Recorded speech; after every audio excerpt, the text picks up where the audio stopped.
gender, and that's something that she would perhaps be able to speak more on. But from what I understand, she advocates for families to apply for elective, the plan that you mentioned. Sorry, I'm not familiar. Special educational need plan. But I think there are a lot of families that are doing that, especially now where they've noticed their children are struggling in certain areas, and then realizing that it's of no fault of their own. Perhaps they need some additional assistance, and in needing that assistance, they need additional funding, and obviously having to go through the route of applying for that funding and getting there. At the same time, I know of a few families who have gone that route with the special educational plan in terms of funding, and it hasn't worked for them. They feel very restricted. They're having people, you know how Black people are with having people in their business, etc. So, I mean, it really does depend. But though Cheryl Phoenix does advocate for that a great deal, and she's had children be able to have access to some amazing resources as a result of that. But again, COVID pandemic permitting, I'm not sure how that can work right now. But there's I think it's a good thing to have, but it's just being mindful how you go about utilising it and utilising the services that provide it. Thank you. Yeah, you're welcome. No, that was helpful. And just, I think, in terms of thinking about the education system and you know, how that is for, in particular, I guess, you know, the Black community and the I think we can say the traumatic and toxic experience that they're currently under within the system. Would you say that with elective home education as opposed to homeschooling, do you think that's a way to kind of negate the system? Do you think that's the way that parents are moving forward with that? I think. Do you want to? I was going to say home education isn't for everyone. I think we have to be mindful, because we might be setting our children up for failure to a certain degree because parents aren't equipped emotionally, and you don't necessarily have to be equipped educationally, because there's loads of different resources out there, but you definitely have to be equipped emotionally and psychologically to take on that responsibility. And a lot of us aren't, so that's fine. But what we could advocate for is getting additional help with care providers, such as more education. But it's difficult, to be quite honest. Again, what Debbie was saying in terms of parents going through the process of making sure they've kind of healed from their own traumas before kind of taking on the responsibility of full-time having the responsibility of educating your child is definitely something they have to assess before going down that route.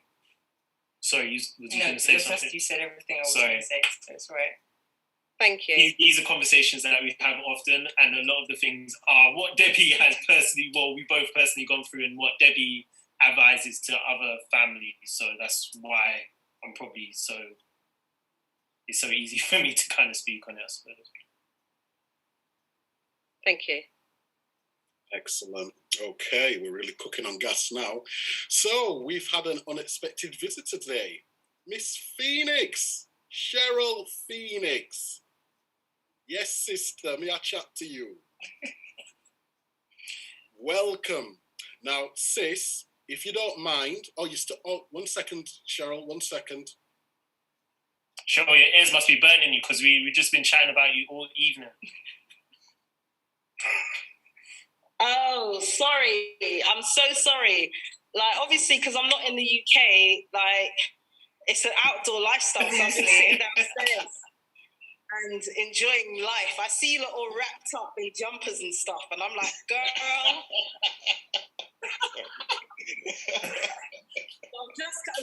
was like, outside talking, and I've come upstairs, and I'm like, look, I'm back in my room. So I'm here with my full 100 attention, and I've been listening only for like 10 minutes. I'm going to be honest. I'm not even going to try and lie and say I've been on all night. Sure, but I said I was going to but it feels like you're mocking us with your outdoor lifestyle. Do you know what I am? Because you lot need to leave.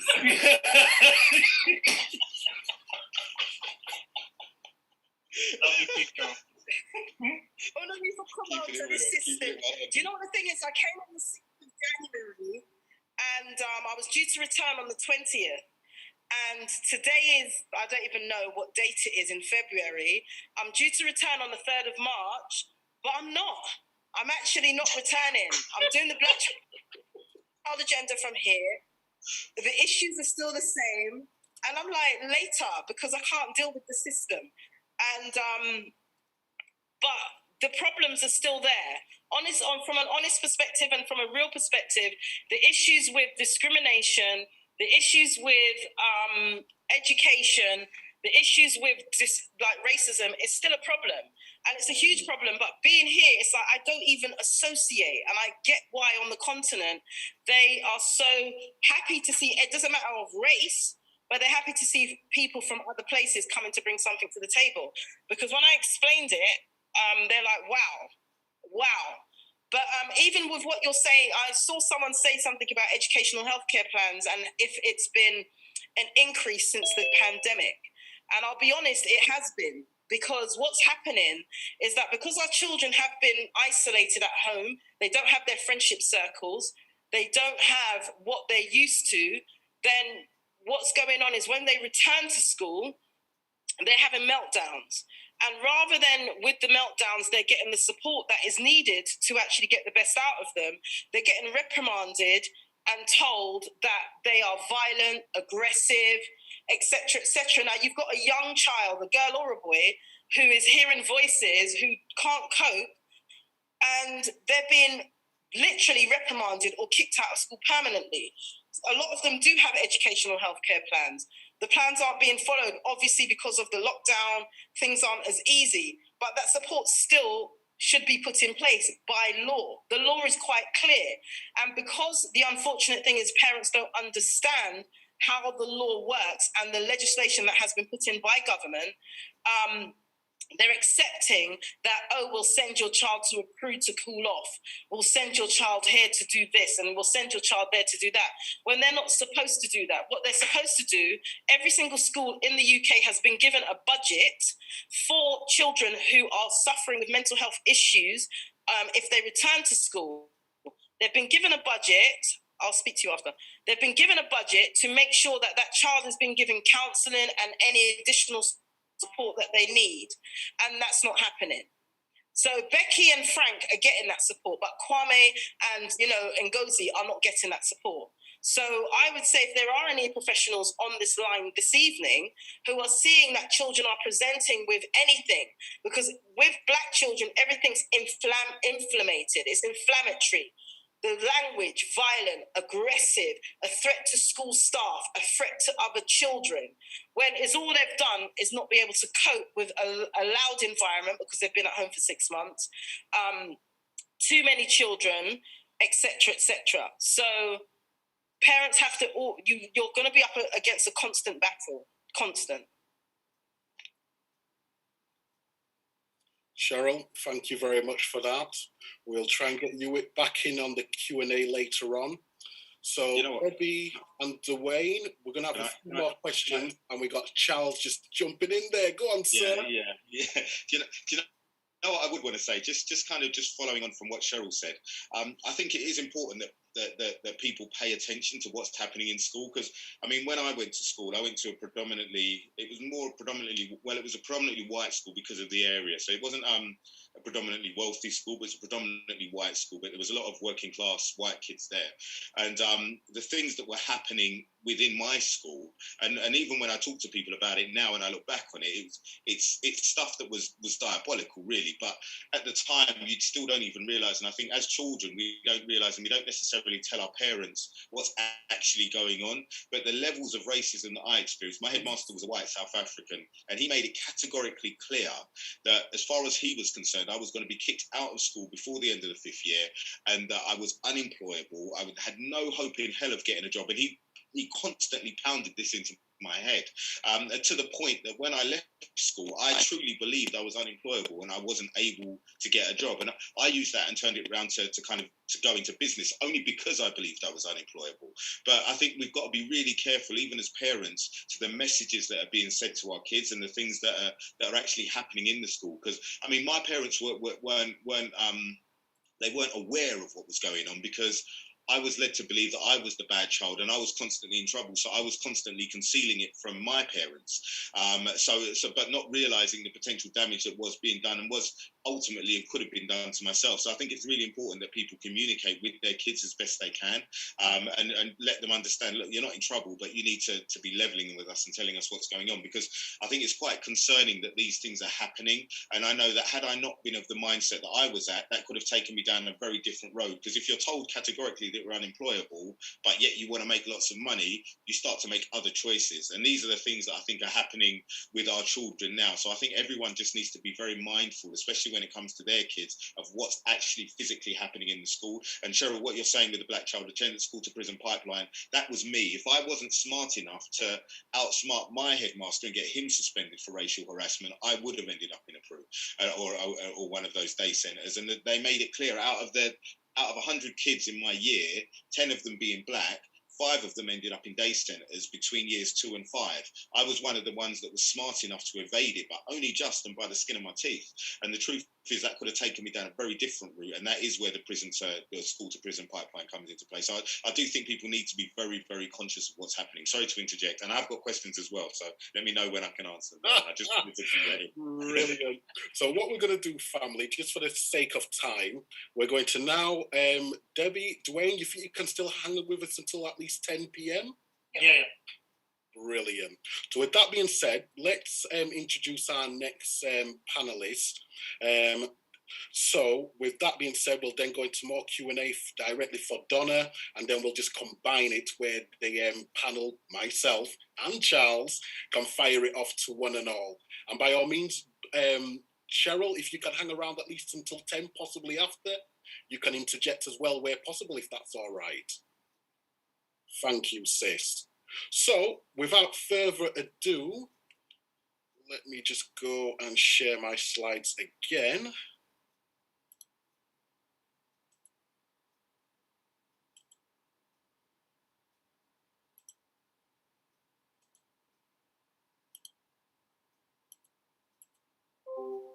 So, without further ado, we now have our sister Donna Murray Turner, who has been kind enough to come on the show and advise us what she does and how she engages with the community. Donna, thank you so much for your patience there. And by all means, please do. I'll be in charge of the slides. Just let me know when you're ready to go and we'll take it from there. So I'll just quickly unmute you first and foremost, if you allow me a few moments.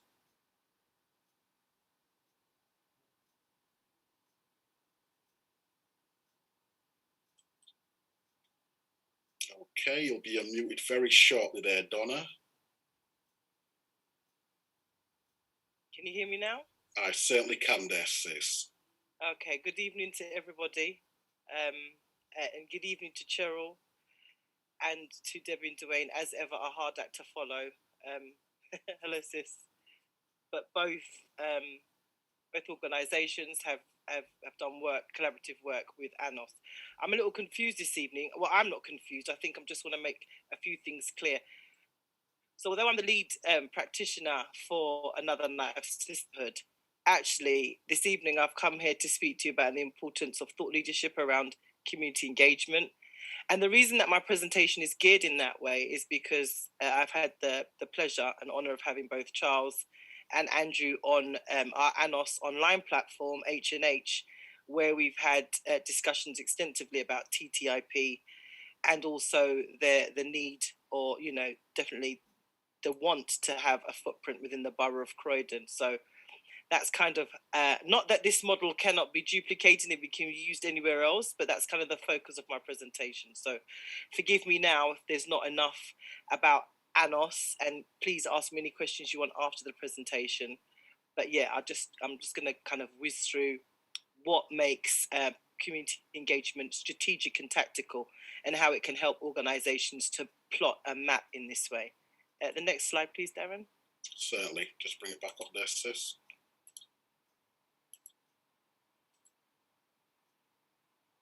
So who am I? Who is Donna Murray Turner?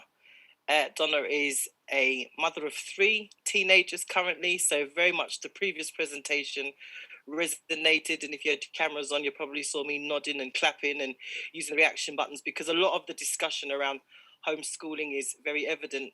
I have one son who is doing A-levels. Last year, he was the first year ever never to sit GCSEs, and he went straight in to do A-levels. And then I have a 15 and a 12-year-old who attend the same secondary school. So a lot of what was discussed really does resonate with me as somebody who's trying to also work from home with 3 teenagers who are trying to school from home. I'm also Croydon born and bred, which I think in terms of Croydon puts me in a good place. And my family, unfortunately, both my maternal and paternal grandparents, one of the first West Indian families in Croydon in the late 50s and early 60s. So I have deep roots in the borough of Croydon. And actually, I'm related to at least a quarter of the original Jamaican population that were here in the borough. So I have deep roots in the borough of Croydon. A lot of my work in terms of community work, which was started, I've always been a community person, because community isn't something, it's not this thing that happens over there. It's very much present from the day we're born. Our families are our first communities. But I started really kind of stepping out of my comfort bubble, excuse me, and it's not a corona cough before anybody else judges me. Stepping out of my comfort bubble didn't really happen until I left my chosen career of 24 years, which was in the Home Office as an enforcement immigration officer. And I thought I knew everything then, but I was constantly asking myself, observing things from outside of my community. Why are these black children still in their school uniforms 9 o'clock at night hanging outside McDonald's? Where are their parents? Why don't they go home?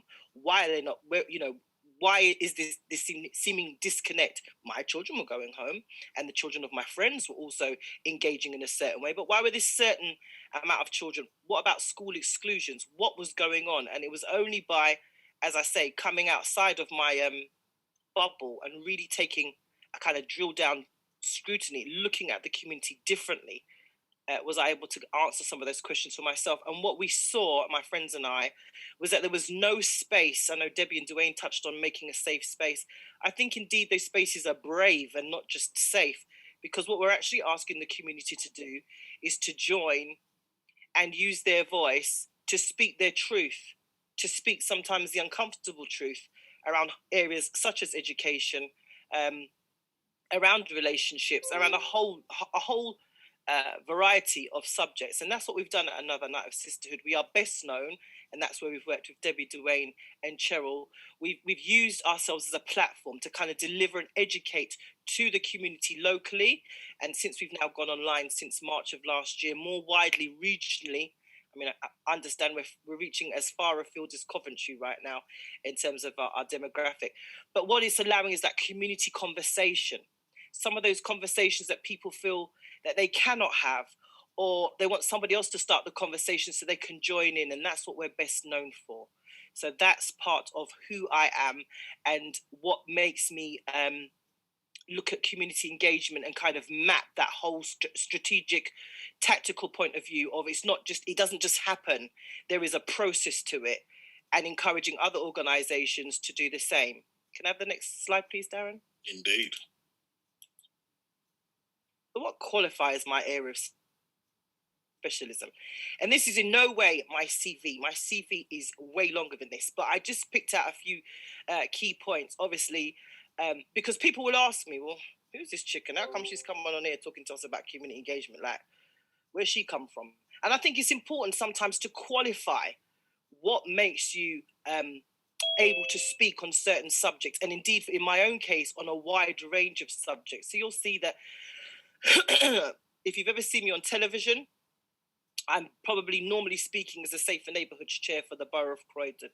And I want to just break that down for you. What that means is areas around crime in the borough of Croydon, I represent the community's voice across the borough.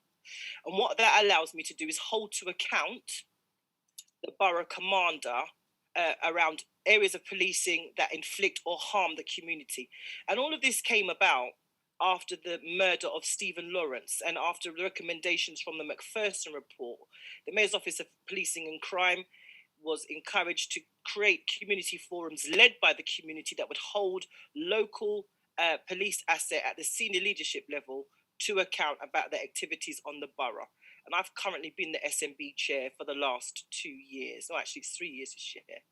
I'm a chair of a trustee board for the Pioneer Academy, which also has schools in the borough of Croydon. So we've got Stuart Fleming and we've got Broadmead. Some of our other schools are outside towards Kent, Edenbridge. But what that has allowed me is to kind of implement and see the need and be in those spaces to push through the inclusion of more Black cultural educational items in their curriculum as a primary trust academy. And that's been something that we've been working on from last year. And, you know, I really do see the murder of George Floyd, for me personally, I see it as an opportunity not to be missed, to really push through a hard push through in some of these forums and spaces, to have our voices heard and the needs of our communities correctly and clearly represented. I do sit on 4 separate police advisory groups, only because, again, sometimes I found in community work, we are a little ill-advised as a community. We act almost in silos. So what we're very good at doing is we are great village lawyers, and, you know, there is nothing like barbershop banter. But actually, what we really need to know, as Debbie and Dwayne have demonstrated with their presentations, we need to know the facts around issues that directly impact our community. So for me, it's not just stop and search, it is actually the use of force where the focus needs to be in regards to stop and search. And it also needs to be something that we understand clearly. How do police officers have the right to taser 16-year-olds? What is the legal age? We know the legal age of criminal responsibility is 10, but does that mean they can manhandle 11-year-olds? Those are things that I have taken my time to kind of become a bit of a specialist in and have those conversations. And also joining those forums and being there allows me to have access to people who are in positions of influence, so that if it is needed, we can have those conversations directly. I'm an EDI consultant by trade to more than 2 charities, but in particular both Red Thread and User Voice.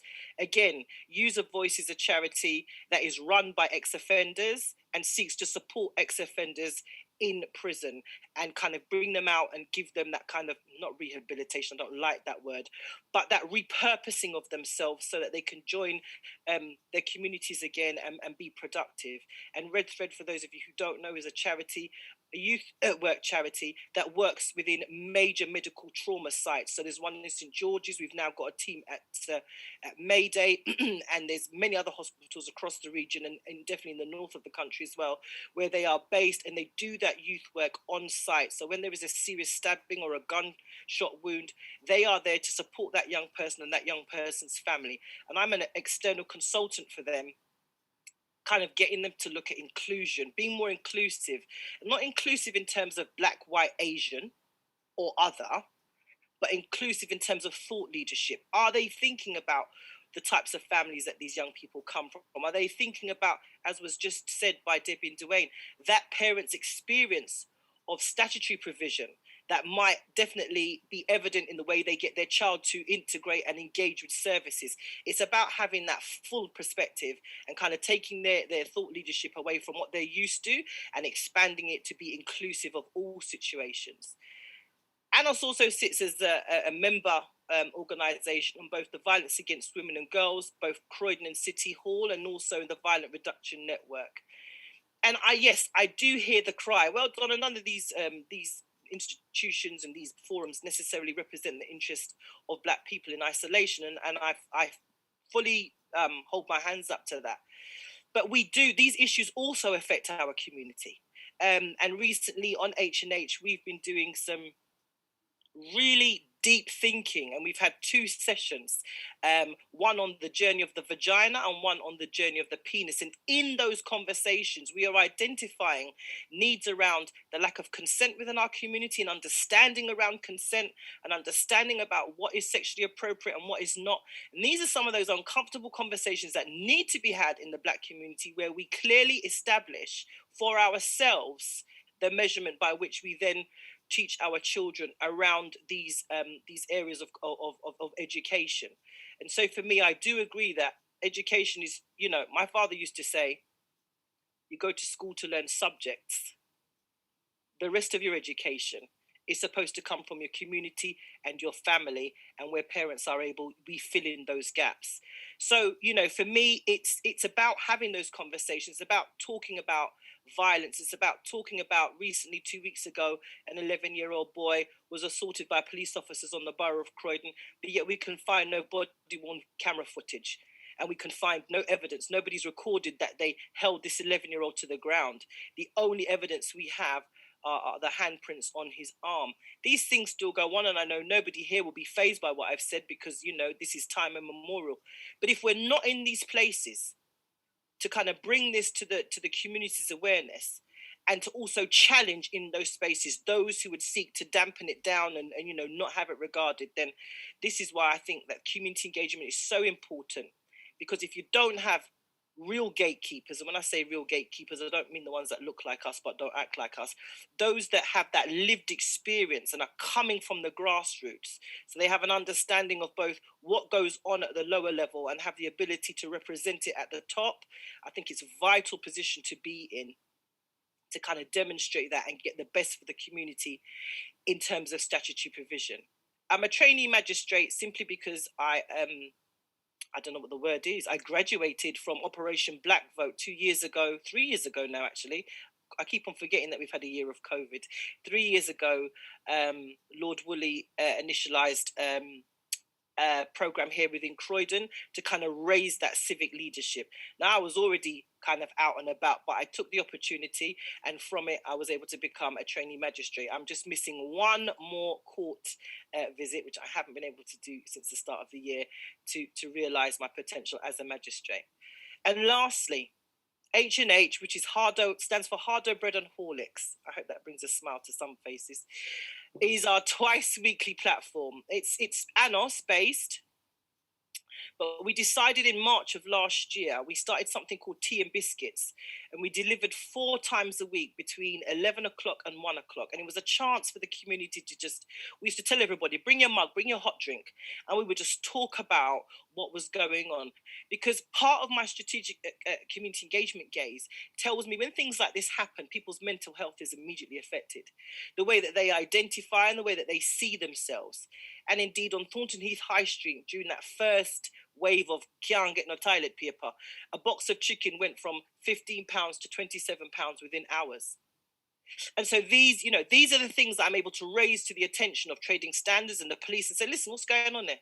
Just because we are a disenfranchised area of Croydon doesn't mean that people should take, the opportunity to further raise prices and disable people from being able to feed themselves and their families. And these may seem like small wins, but they are such vital wins in areas of the community where vital small wins are all that they've got. And so we need that representation.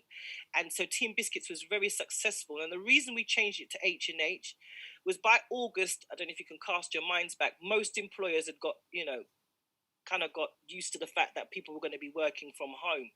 And so we saw a drop in our numbers, and even for ourselves, we'd started to pick up work. And so we kind of had a meeting, and we said, well, how are we going to still engage the community? So we now do it a bit like tonight, from 8 till 10, every Tuesday and every Thursday. And the learning has been great. I am a great advocate for peer learning. And we are not a youth organisation by design. We do, I think we best support, parents and grandparents, to be honest, in the local area and and further afield, and they seem to enjoy it. And I don't judge things by the numbers. And I will, we'll come on to talk about consistency in a minute. It's not about the numbers; it's about the message, it's about the outcome that you want for the community, and it is about consistency. But we'll come on to talk about that in a minute. So, whilst we have seen our audience grow, what has been more interesting for me is the types of conversations that we're having and the level and the depth with which we are engaging the community around a whole range of subjects. More recently, over COVID, are they going to have the vaccination? Are they informed about it? And we're currently in talks with Public Health England to bring them to our H&H. Can you imagine Public Health England coming to Harder Bread and Horlicks? But anyway, it's going to happen. And we're going to have that wider discussion with the Black community. Now, the problem is in Croydon, thought leadership from perhaps statutory is always just seen the Black community as this big homogenous lump. And you and I will know that just like any other community, there are complexities and there are levels. And so there is a forum called the BME Forum that exists in Croydon and does very credible work. But they tend to best appeal to the choir. They tend to appeal to people who have already got it and already have access to networks and people that can assist them in their families. ANOS is best geared to those who don't have that level of engagement and then don't readily seek help, that will just kind of sit in the cut and just kind of let everything get on top of them. And that's why we're asking them to come to H&H, because whilst we're aware that they will be engaging with the more statutory tier 2 organizations that represent the Black community, what I am saying is, what about the grassroots? What about those of us who don't have those opportunities, and how will the conversation be brought to them? So that's very much where we sit at the moment. The next slide, please, Darren. Indeed. So what about the process? I've come here tonight to talk about strategic community engagement, but what is the process? Well, I think, first of all, you have to, like I've said, you have to clearly identify the outcome you wish to reach. In the case of TTIP, it's about, offering the option of a change in narrative for the, Black British community in the UK. What is different? It's about, the drive and determination to offer a change in narrative that we've had. And as Darren mentioned in the beginning of this evening's conversation. You've lost me there. I was just going to go to the next one. Sorry. Thank you. And then you've got to start thinking about, well, how are you going to reach your outcome? What's the aim? How are you going to do it? And in a time like now, where we've had to go from, so ANOS used to be every last Friday of the month, and Debbie will attest to the fact that I cannot cook salmon, because when they came, she said to me, we only eat fish, sis. And I put the salmon in the oven, and oh my God, luckily, Cheryl never complained with the food that she got. But what we used to do is every last Friday of the month, we pick a subject based on our feedback sheets. We would gather together. I cook food, lots of food for about 100 people. We eat together, and then afterwards we have question and answers. It was fabulous. It was like being around a massive dining room table, as we would do in a familial setting, but really getting to grips with the local issues. Since then, obviously, with COVID, we've had to go online, but we still try to create the same kind of atmosphere and relaxed, with a touch of humour, but again, attacking the serious issues that affect the community. So I would say you have to consider your aim. How are you going to reach your outcome? What are the locality needs and concerns? What drives them? So recently I had a meeting with Sophie Linden, the Deputy Mayor of London, and she was telling me that that particular week, Croydon was the domestic abuse capital of London. So we have a real issue. People often think of Croydon and they think, oh, knife crime, serious youth violence. Nah, we are the capital across London for violence against women and girls predominantly, but domestic abuse in the main. So it's about knowing what the locality needs. We also have had a 70% increase in food banks since the March lockdown of last year. So that tells you that there's a certain amount of poverty in the borough, and that is increased. We also have, especially with the weekend we've had an emergence of stabbings, not from the Black community, but from some of our Eastern European communities that also exist in the borough of Croydon.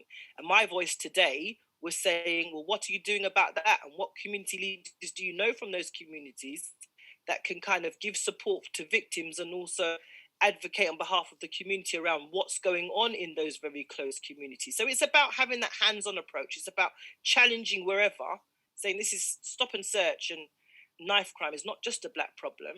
And I think for a long time, the focus has been too much on the Black community, and you've been missing a trick because you've got these other communities around the back that are doing their thing. And we're seeing this emergence and this heightened risk of violence And, it's about dealing with that. Create credible partnerships. Now, I know there'll be people who say, well, can't bother with them people there, because the council tell you this, the council tell you that. And, statutory partnerships are not just about engaging with local authorities. But I think it's important because it's often in those places where the change needs to happen. The thinking in some of these local authority bodies and all over, the thinking needs to be challenged. And if you're not in the room, then you can't make those challenges. Extend your network, not just statutory, but also grassroots. In the time that we're in now, as a Safer Neighbourhoods chair for the borough, I'm telling you, it is the grassroots community that is carrying us through in terms of youth interventions and parent interventions and just generally holding the conversation. Local authority are done out here because of COVID and their inability to transfer what they would normally deliver in their offices to that whole kind of online approach. It's not really working for them. So it is important to have partnerships and networks on both sides, because you will never know when you need them. But it's important to have them. And also it's important for us as a community, because, there'll be times when a mother might ring me and I have access to somebody like, Stephen Akinsanya, who is a well-known barrister and advocate around youth empowerment. But if you don't have those networks, then you have nothing to offer your community. And I think that has to be said.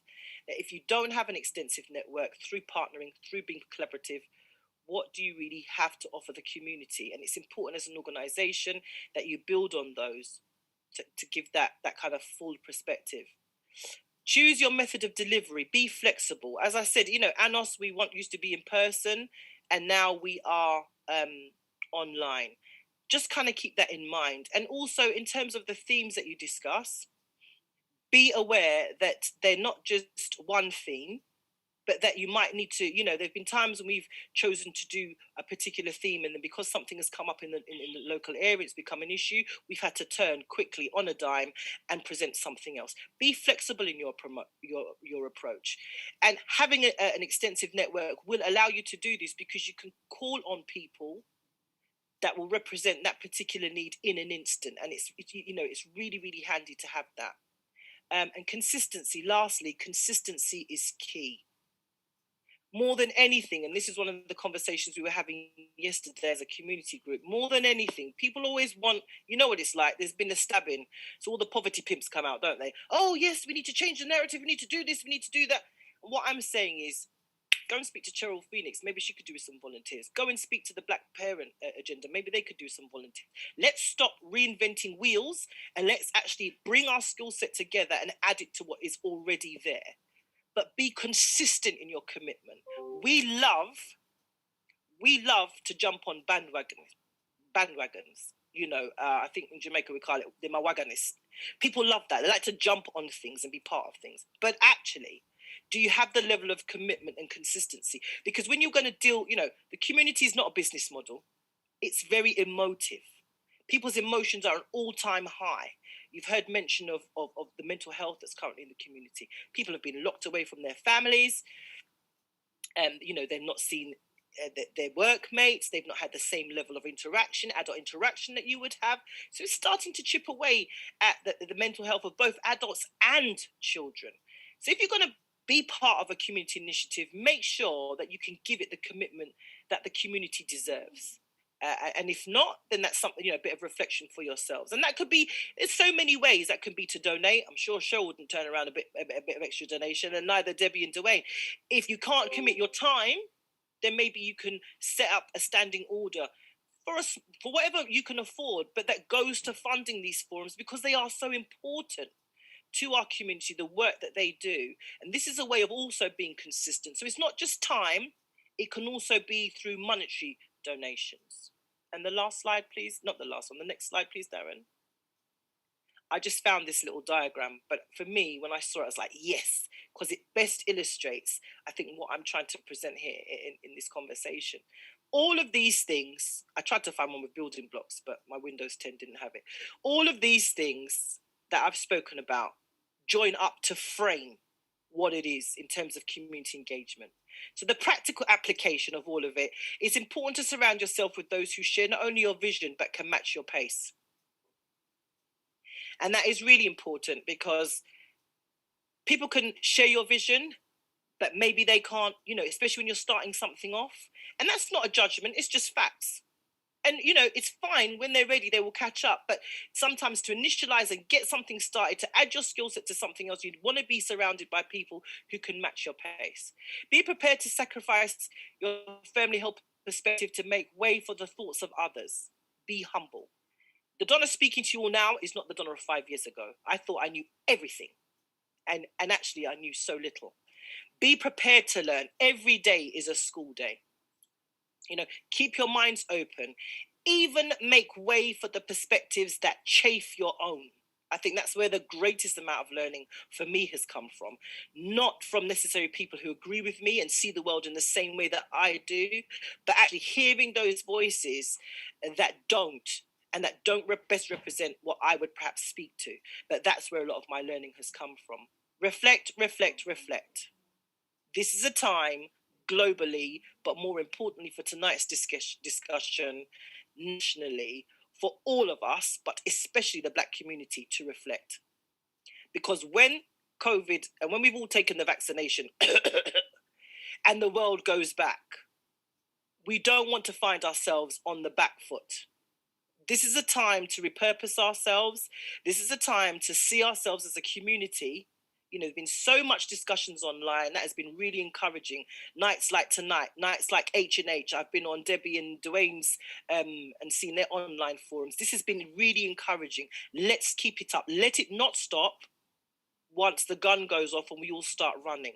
But take this opportunity, brothers and sisters, to reflect, because reflection is part of growth. And sustainable growth. It's not the kind of growth that just is knee-jerk, but sustainable, plodding and mapping kind of growth. And this is what the community needs more of. Never give a political or academic response to an emotive question. I tell my counsellor colleagues this all the time and nobody ever listens, and this is why they're failing. Share your humanity.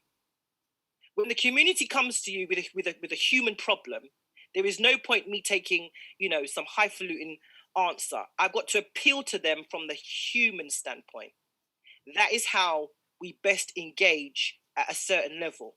Academics and more, hyperfluous language is fine for other forums. But if you're going to engage at the grassroots level, I have learned that you have to share your humanity. People appreciate that. Do not pigeonhole yourself. Growth comes from outside your comfort zone. So this is not about, me just hanging out with Cheryl and Debbie and Dwayne because I know them, or, I know Andrew and I know Charles. Actually, this is about me looking outside of that and looking for areas to grow. This is about me reading and discovering lots of different things outside of my comfort zone. Again, this is part of the growth. We will never grow if we always do the same things we have always done. And we as a Black community, we often level this type of criticism at other communities outside of ourselves. Oh, well, you see, they keep on doing the same old thing. That's why we need to have TTIP, because the narrative has never changed.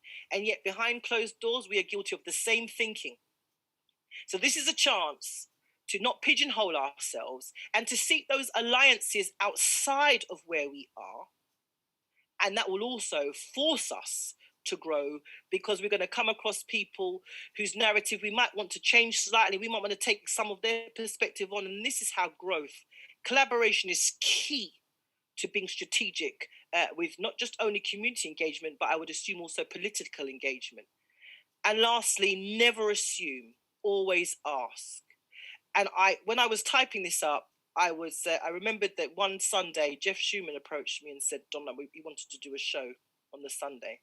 And we did it. We got talking about not colorism, but Black issues. And I don't know if you know Jeff Schumann, but anyway, it was a lot of things. And there was a lady on there, a bit like now, and she looked Black. But actually, when we asked her to speak, she said, I do not call myself Black. I do not see myself Black. My children and myself are brown. And that stumped me for a hot minute. I was like, oh, where do we go with this? Because sis is even darker than me at this point. And I say that to say, so I asked her, how does she identify herself? And she was able to explain to us and the rest of the forum that she doesn't really see her Black heritage in the way that we probably best identify. So I share that to say, ask people, never assume. The amount of times that in this 5-year journey of mine that I have assumed, and it has cost me, I could keep you here all night. And that's why I share my best practice with you this evening. Don't ask people questions. Ask people want to be asked, actually. At the end of the day, people want to have the chance to express themselves. And that is often after being asked questions. Ask them respectfully, of course, but engage them in conversation. Ask them questions about themselves, about their families, about where they see themselves in the future, what it is they want for themselves.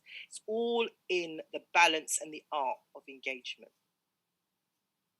And I don't know if you want to go to the next slide, Darren. And that is you done, sis. It is. Brilliant. Absolutely brilliant. Thank you again. Our panelists, Debbie, Dwayne, and Donna, are really bringing it tonight. Thank you once again. Okay, as time is of the essence, let's get straight into some questions. Now, just to reiterate, everyone, I know some people still have some questions for Debbie and Dwayne. We will get back to Debbie and Dwayne, but let's get some questions straight onto Donna, and then we'll do a bit of a mishmash with both Debbie, Dwayne, Donna, and Cheryl as well. So once again, thank you all for your patience. We'll do our best not to miss any of your questions there. So, Alan, you've got your hand up, sir. So I'm just going to unmute you, and feel free to jump in when you're unmuted. Thank you, Darren. A question for Donna. Hi, Donna. Really great work you're doing. Amazing. Just a question. You said that you have, you talk and you have control over you hold them to account, the borough commanders around Croydon. I was just wondering, do you find that's being effective? Are they actually listening to you? Because like last week, for example, with the incidents, with the knife crimes and stuff, doesn't seem to see that things are getting better. So do you think you need more help, more support getting through to these guys, or do you think it's okay? What do you think?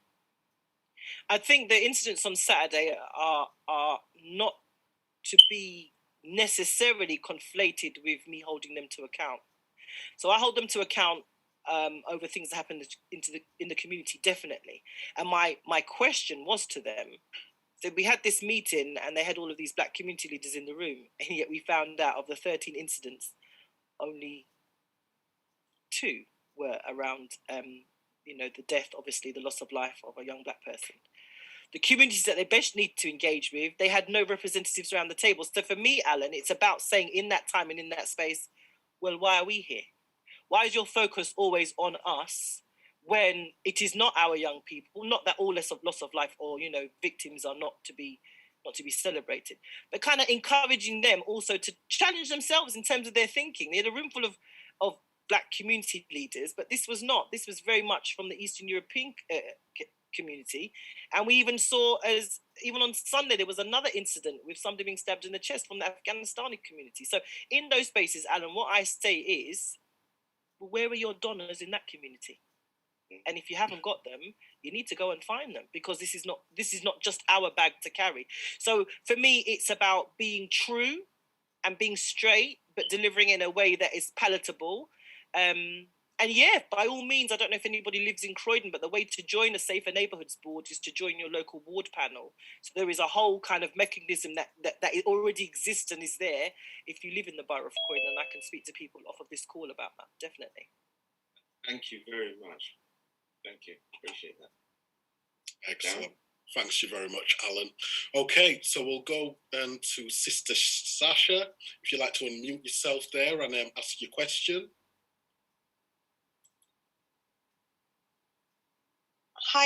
Hiya. Hey there. Thank you to Debbie and Dwayne, and thank you so much, John. It's been so informative. What I wanted to ask you is, what projects are you currently doing in Croydon? Because I know as TTIP we're looking to do an organising community against knife violence. Sorry, my Wi-Fi cut out. They're organising to do a project about what, love? I was asking what projects are you currently doing in Croydon as we're looking to work with existing grassroots organisations to do a project on organising the community against knife and gun atrocities? I would say here, and I would say off of here, that whilst I think that is a focus, I think that because so many of the initiatives in 2016, 27 spawned so many other initiatives that came out to do that, where you might be best suited is actually an initiative or a project that includes and combats and challenges the violence against women and girls. Because that is our overarching problem in Croydon. If you look at our stats compared to our other boroughs across London, actually our serious youth violence is way down. But our domestic abuse and violence against women and girls from a whole range of subjects like FGM, abuse, patriarchal kind of societies, and that is way high. And that's actually where the borough needs the most help. The Family Justice Centre, I had a meeting with the organisation coordinator just this afternoon. They need support. They are within 3 days of January, they had over 50 referrals. They are overrun with referrals of domestic abuse. And I don't know if you recall, but to the end part of last year, we had 3 homicides on the borough, all domestic abuse related. So for me to be here and say, yeah, you should do a knife and gun crime project would actually, I think, be doing you a lot of disservice, because in the terms of the needs of people of Croydon, it's not centered on that right now. We have a full focus on violence against women and girls, and I'll be happy to continue the conversation offline, Sasha.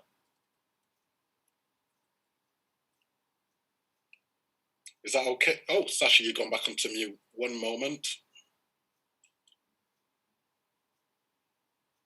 Okay. This muting thing's killing me, but thank you so much, John. And I'm really looking forward to that conversation. And I believe that we could do some great stuff together here, and how connected you are as a grassroots worker.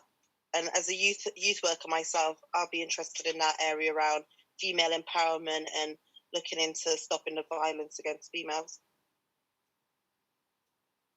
Brilliant. Excellent. And if we move on to Alison. Alison, I'm just going to unmute you. There you go. Good evening, everyone. Listen, salute to my girl, Donna. You know, I was going to try and behave, but it was a bit hard, man. Just saluting them. You know it is already. Yeah, I won't throw up any gang signs or anything. Let's just keep it straight. But anyway, I just want to ask a really simple question. But I hope that obviously really just adds to further value for what you shared. What is something that Croydon, would you say, is doing well at grassroots level? Because like some of those examples you've just shared, you know, too often we're getting dragged in on some conversations that it's really just not about us. And again, hearing even Sasha's question about kind of outside perceptions of what people think is happening as opposed to what is happening. So what is something that Croydon is doing well, and how do we systemize and replicate it? I think for all the things that are going wrong in Croydon, I think there is a new air. I sense a new kind of spirit, a new kind of wind blowing, the wind of accountability. And that is because we have, and I don't want to kind of blow my own trumpet, but what Adnos brought 5 years ago wasn't there. So that kind of real life, in real time, being held to account. And you, Alison, know that we have had those type of meetings, and I am the type of facilitator who is not afraid to challenge and not afraid to facilitate things that will irk some and be uncomfortable for many, because that is what the people deserve. So I think what's blowing in Croydon right now is the wind of change. I think that TTIP could do well in Croydon. I think that as long as there is a level of open community engagement and you're representing the actual problems and concerns in the locality. Because remember, Croydon is a tale of two cities, as you know, Alison. Right, absolutely. So we have the Sophoradem in the centre and the north, and in the south, we have all the posh white people. So, you know, as an SMB chair, I have to straddle those two. I have to straddle those two lines. And then you've got New Addington kind of in the centre where there's a bit of both, but it is very working class. So for me, I think what would be best for TTIP is to kind of come out and just kind of survey all of that, because actually the needs in the South are, I'll give you a joke, the needs in the South are about, oh my God, we had an online con man that conned us out of our first, we didn't know the money was gone, our first £25,000 was missing. And I, as the chair, said, Jesus, where I come from in the North, we know if there's 25p missing from our purse. Do you understand? So I'm just trying to give you the polarization in terms of what people, you know, in the South, they want to talk about the loss of catalytic converters. Here in the North, we want to talk about why was the food bank closed half an hour before, you know, the time on the website. So I think in terms of what's going well in Croydon and what would be good, I think establishing your own foothold around that constant community engagement. Yes. When we had you on, Alison, I mean, that was absolutely fantastic when you came on H&H and you shared resources. That they loved it. In fact, people have said, well, when is she coming back? So it's having that strong conversation and keeping it going. I think that would be really, really effective and very impactful. Okay, one other quick thing, since they tipped me off mute, you know, yeah. Blame Brother Darren. No, Darren, please don't silence me. I'm going to be quick. Don't. I just thought he has the power. In respect of public health agendas and issues, like you say, Croydon is very much a tale of two cities. You know as well as I do, difference between life expectancy, just the 6-7 miles up one end of the road to the other. For men, it's 9.2 years now, I believe, and for women, I think it's about 6 years. So I'm saying, in terms of public health agenda, yes, I know the whole thing around domestic abuse and violence. Are there any other, would you say, really pressing public health issues that something that we could that we should be having conversations about? 100%. It's funny because earlier on this week, was it on Monday, I spoke at a Safer Streets initiative, which is an initiative that's been started up by, I just got to talk the God's honest truth, a white group in South Norwood, in the South Norwood Lakes area. And they asked me to speak to them around areas of inclusion because they just feel that they're not equipped to engage with our community. Yeah. So there is the real understanding, you know, when we have had on Tea and Biscuits conversations around the Black community and the green agenda, people tend to think that it's all about politics. No, if you've got a back garden, you're part of the green agenda. Are you planting? What are you doing? Could you raise chickens? Like, this is all part of that whole ecological conversation. And we're not remote from it. I think and I'm assuming here, but in conversations that I have had, lots of people in the community tend to think that this public health approach is something that happens over there to posh white people. No. It's about the walk we walk our children to school on the main road with the big lorries that drive through Selhurst on their way to wherever. That is also part of it. And what I think is necessary, again, is kind of having those conscious conversations in the community where we talk about, listen, could you give up your car and ride your bike? Or have you thought about, you know, I've got to confess to you lot, when you'll see me in Thornton Heath, I'm normally dragging one of them old-time mummy's trolleys because it don't make no sense to take the car. Because I can't park anywhere. And I can't... and carry the same amount of shopping, exercise, and I'm not adding to the atmosphere. These are small wins, as you know, Alison, but we need to have these conversations because I think we think too much as a silo and we tend to think that subjects are not part of us, and actually the green agenda is very much part. And you know, we come from agricultural societies. Absolutely. Back home, if you're not farm your land, you can't eat. So, you know, we come from, that's very much part of who we are, both in the African diaspora. So we need to have that conversation, definitely. Yeah, lovely. Thank you, Don. I'll be in touch in a way, you know that. Thank you for my time. Thank you. Excellent. Okay, on to Julia. I'm going to unmute you. She'll be available very shortly.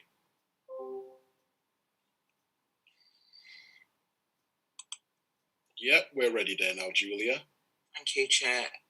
Donna, nice to meet you and meet your acquaintance on here this evening. I'm based in Peterborough, founder of Windrush Generation here in Peterborough.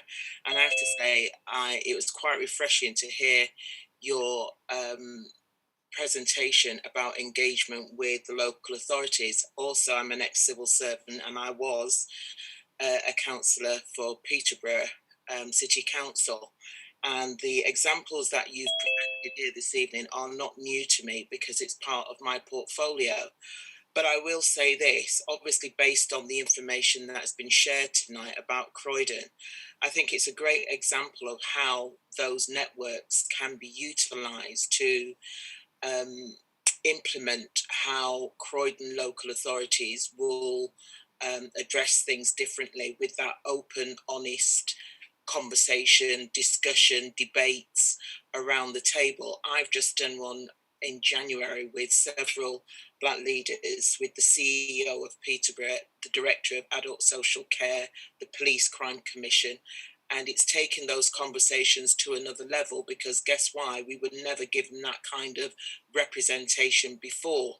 So it's making those contacts, if you will, even though we still are not being given that kind of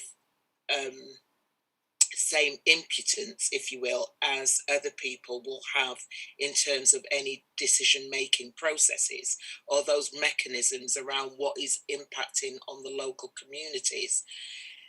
Definitely, I've always said, to be relatable, you've got to demonstrate that you are about community, that you're person-led, people-led, and that passion comes through. Because once that is lost or that is not being clear right across all levels of debate, then it's a no-win situation. And I think Croydon, it sounds to me like Croydon have got some historical problems, some future problems, and everything else in between. And I think, bearing in mind what you said about Stephen Lawrence, the George Floyd incident, Stephen Lawrence incident, and this history that precedes us, it's been there, and actually not having those matters resolved properly. There seems to be this perpetual behaviour. One thing that you did actually say that resonates with me is about the domestic abuse seems to be on the increase for young women. And when you said that you were invited to attend a meeting and you determined that it wasn't Black related, but it was by Eastern Europeans, I would ask the questions when the local authority are putting in for funding to support different groups in terms of the police, in terms of the services that are being accessed. Isn't it interesting that they will do it under the umbrella of Black crime rather than the other communities within the area in order to secure the funding?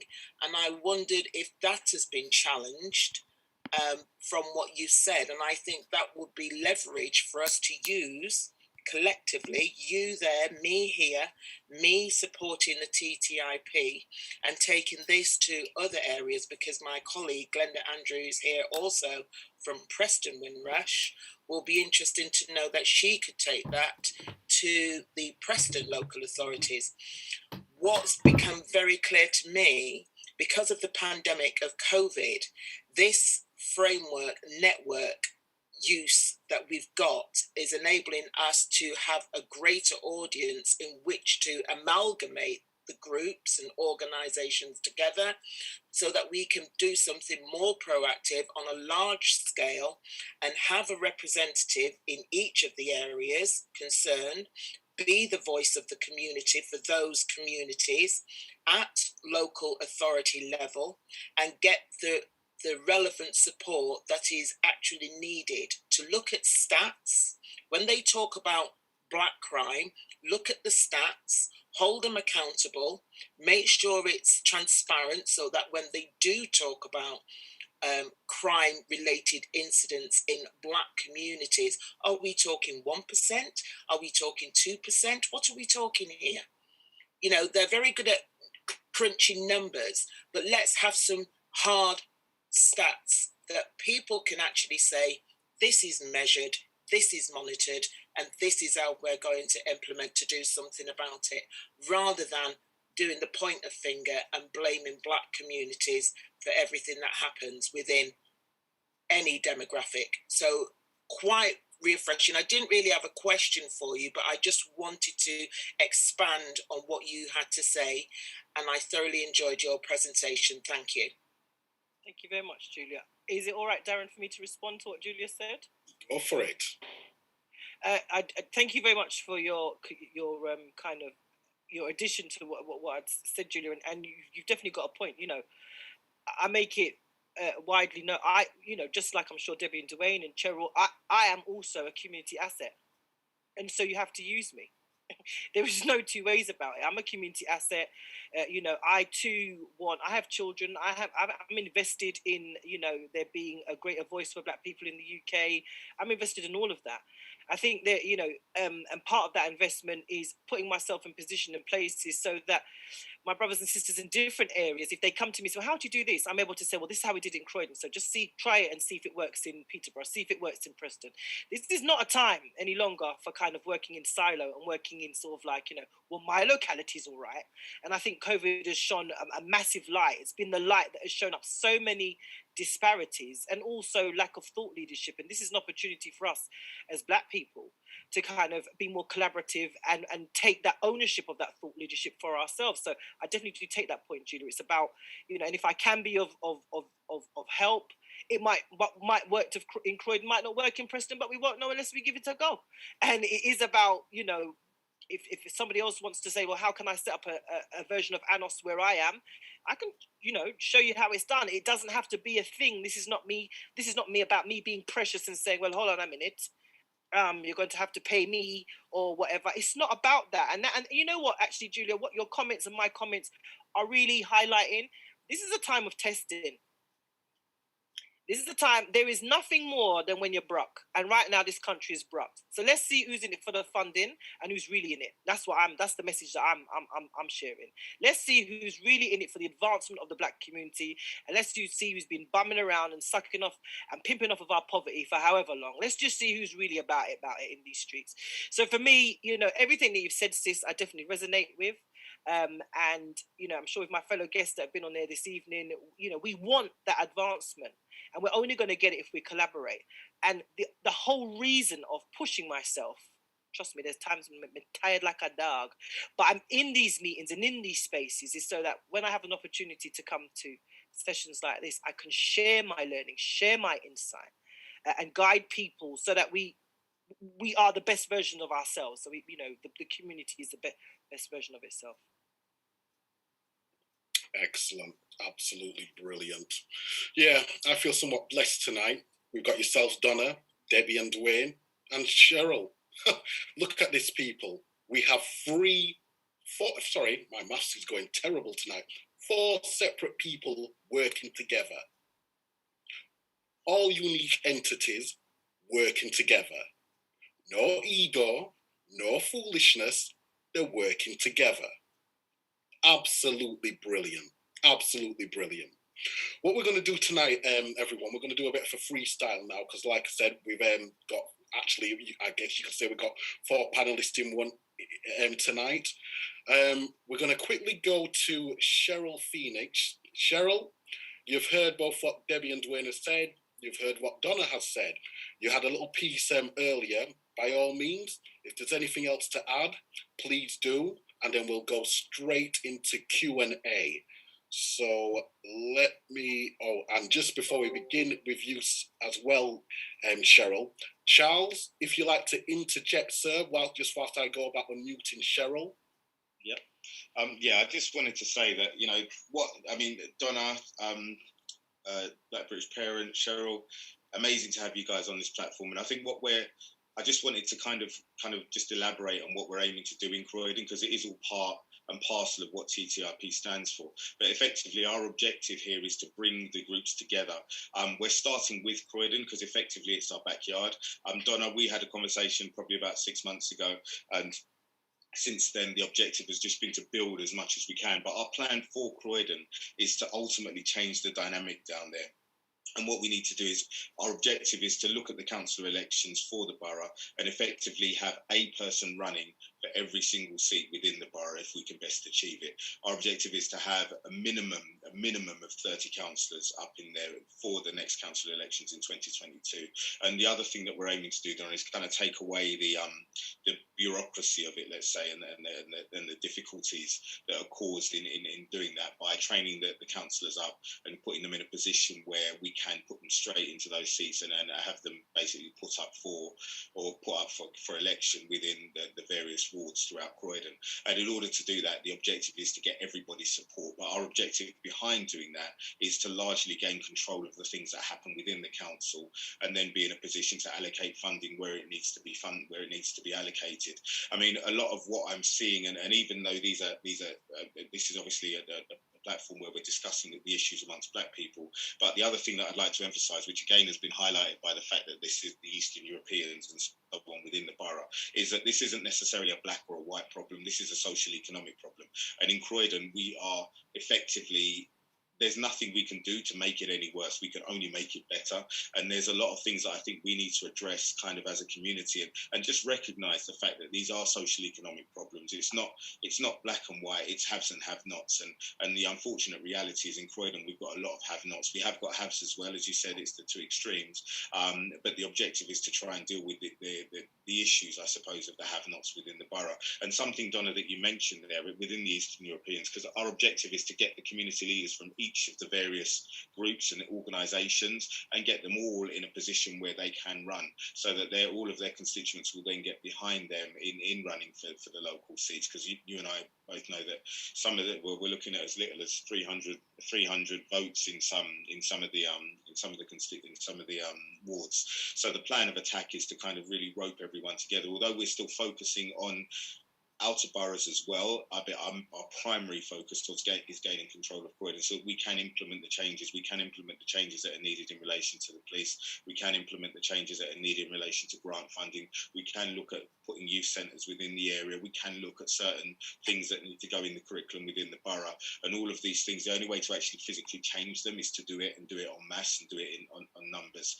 So I just wanted to say to everyone, thank you very much for coming on, and we really appreciate your support in achieving this goal, because this is a goal that we're achieving, or we're aiming to achieve, for everybody, because ultimately as a unit we can make the changes. And as you said, Donna, working in silo, there's only so much that we can do, because there's no, I mean, as much as not that it's that type of battle, but no one-man army has won a war on his own. So the objective is to basically for all of the groups to come together as best we can in order to make the changes that need to be made and win the war that needs to be won. And then ultimately make, like as the minister said to me previously, if we're going to be here, let's at least decorate it and make it palatable while we're here. So rather than crying about all the issues, I think the objective now is just to get things done about the issues. And a lot of our people spend a lot of time crying and not enough time doing. So I think it's important that we do what we can now to change that dynamic, and everyone on page with the plan of attack. But yeah, that was all I needed to say on that, and I'm going to let everyone else crack on. Now, I have got some questions also, but I'm going to leave mine till last. Excellent. Thank you very much for that there, Charles. Okay, so once again, we're going to let Cheryl come on and give her injection into tonight's proceedings. May I ask if everyone has questions, either number one, put your question into the chat, proceeding with a Q for question, and then put your question in. Alternatively, please raise your hand via your webcam or digitally. So thank you very much. Cheryl, over to you. Thank you. Can you hear me clearly, yeah? Indeed. Cool. Just a quick one, even with regards to TTIP as a party, I remember back in 2013, and even the work that Donna is doing, I was on my Safer Neighbourhood, I was the chair of my local residents association, and I also ran for my local political party, which was at the time the Labour Party, because that was the only party that was available. And one thing I'll say as a matter of caution and principle as well for TTIP, when you do put people up, is to make sure that there is a consistent and solid support system around whoever goes up for any type of leadership position. And I say that because when I ran, I experienced a lot of racism within the party. This is the Labour Party. And unfortunately, I wasn't supposed to be voted in. But I was voted in anyway. And within 2 days, my house was bulldozed by police. Within the next week, my house was bulldozed by the police. My front door kicked in, our house searched with dogs, etc.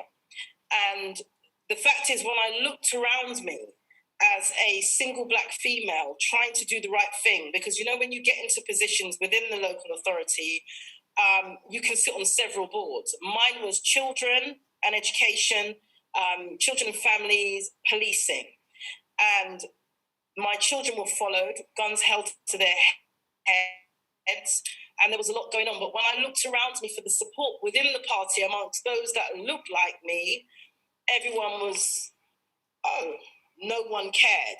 So as a party, I would definitely and strongly recommend that for once someone's up there, there is a support mechanism around them to protect them from those sorts of things, so that immediately, if anything like that happens, there's someone that can jump in and say, well, actually, no, show me the facts, show me the evidence. Because it was all trumped up charges. Nobody was charged.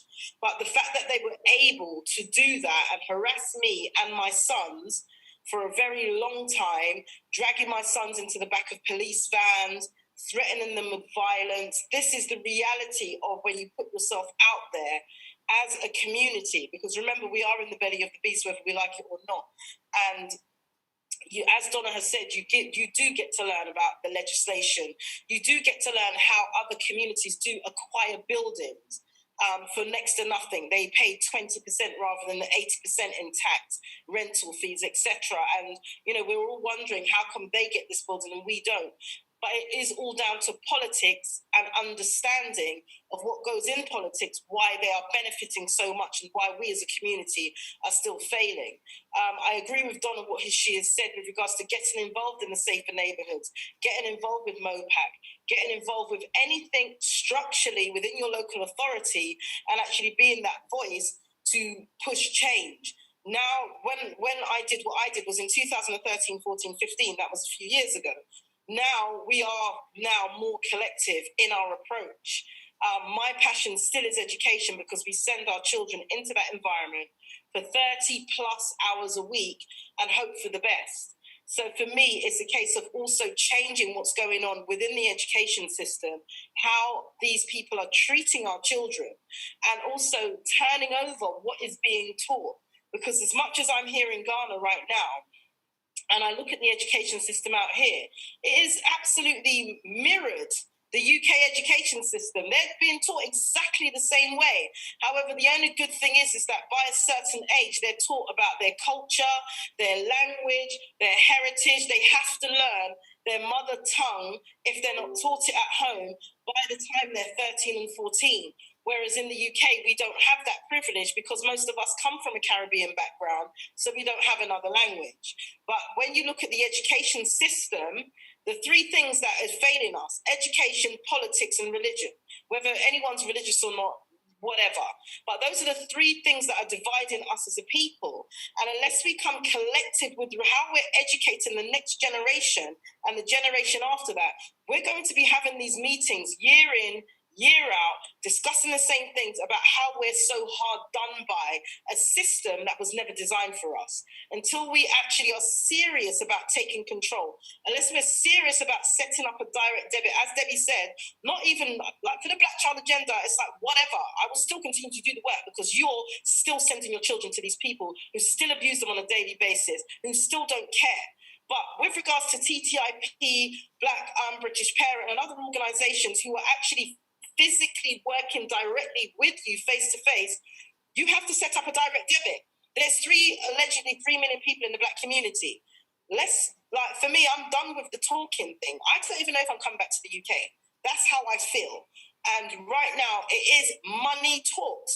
Unless we're funding TTIP, unless we're funding Black British Parent, unless we're funding the Black Child Agenda, unless we're funding Debbie's organisation, everything else, we're going to be talking. And the talking needs to done seriously, because if it doesn't, we're going to keep saying RIP to our children. We're losing a generation of young men. Who are your daughters going to marry? We're losing a generation in politics. The Somalian community have been here, the Eastern European community have been here for 5 minutes, but yet in politics, they have jumped over us leaps and bounds. But we are complaining about that Pax Cosmetics are charging us for weave. Set up your own weave. Do you understand what I'm saying? So that's kind of what I had to say on this whole subject for what all of us are doing collectively. And Debbie and everyone else should not be doing this in silence. It should be, we as everyone on this should be pushing. Even if you're just sharing the link, even whatever it is, it should be just pushing. And we should be working towards taking our children out of the system, because the system was never designed for us. The system doesn't care about us. It doesn't matter. Take our children out, even if you have to work a 9 to 5, build a community where you live. You're in your back garden, you're right here. Stop looking in South London, East London, West London, North London. Deal with what is in your community and building it. Lockdown has been a blessing for us to actually take a stock and realise that we need to do something different. So do that, work on it, and actually get active with it. Stop the chitter-chatter and do the work, because at the end of the day, no one's doing it for us. We have to take charge and actually do it and get the results we need, and stop looking at everybody else, because they've already patterned this. They patterned this from the 80s, and we're still catching up. And next year, if I hear this conversation again, trust me, no one ain't seeing me, because I don't even know if I'm coming back this year, let alone 2022. But it's jarring, it's long, it's boring, and we all know the solutions, and that's it. We know the solutions. Get on with it. Support TTIP. Take the money out of your pocket, stop the long talking, and get things done. That money will filter down to the different organisations or to people that need to be pushed forward, and get it done. That's it. Everything else is long. Not interested. I hope that gives you what I had to say in a nutshell. What I've got to say to that is here. Absolutely smashed it, and complete truth. And the reality is, Cheryl, we haven't had the opportunity to have a proper conversation, but one thing that you will learn about me is I'm all about getting things done. I'm not here to lose, I'm not here to play, I'm only here to win and get the job done. So I can see we're on the same page, and I think that's why Minister's been trying to arrange for us to speak. But I'll be looking forward to having that conversation, because I can see where you're at. I hear you loud and clear. All right, and that's what we're here to do. That's the only reason why I'm here. I don't play for any other reason apart from to win the game. That's it, and that's what we're going to do with this. All right, but now I'm second and third what you're saying. Hold on. That's great. We can't hear her. Cheryl was saying something and we couldn't hear her. Oh, 1 second there.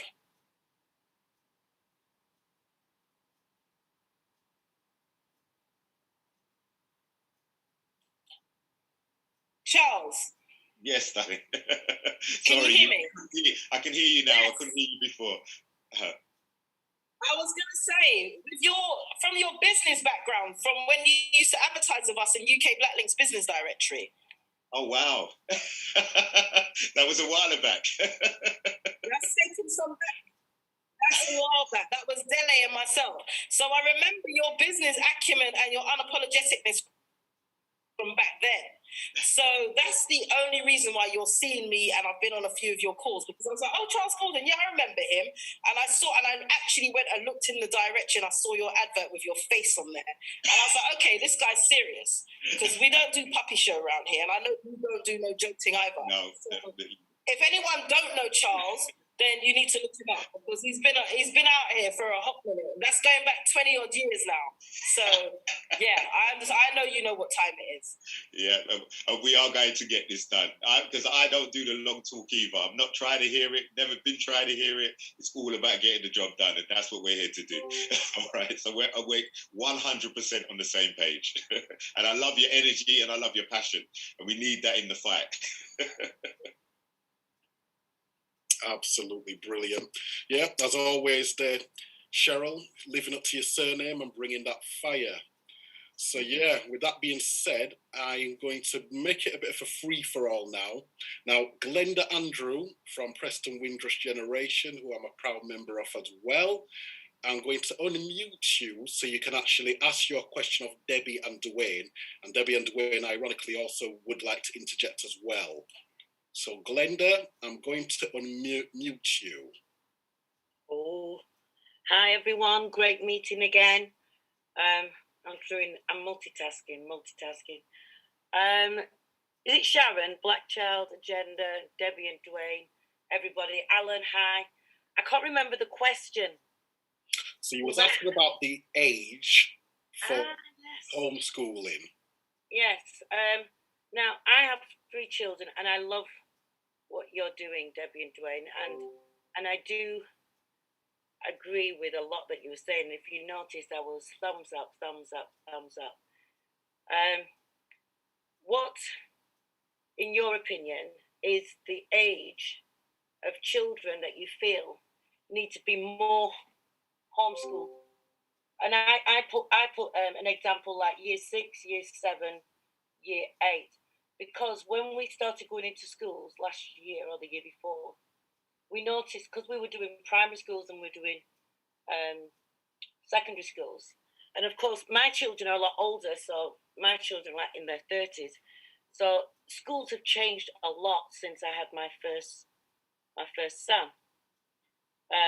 So in your opinion, what age do you think, because you can tell the difference, there's some, you know what I mean, you can tell from, can you hear me all right?